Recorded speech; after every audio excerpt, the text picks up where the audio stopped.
Hello everyone, in this video I am going to show you how you can change canvas color in CapCut apps.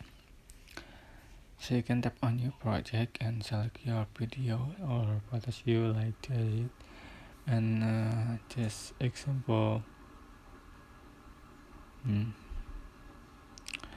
to change canvas you can resize for the clip, and you can see for the canvas. So you can change for the canvas. Just going to canvas at the bottom, and you can change with the color and background or just blur.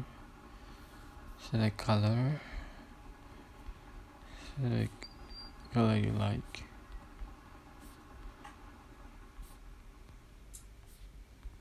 That's it. I can change with style.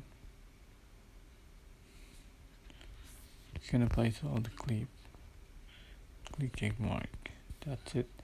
I hope this tutorial was helpful for you. Don't forget to like, comment, share, and also subscribe.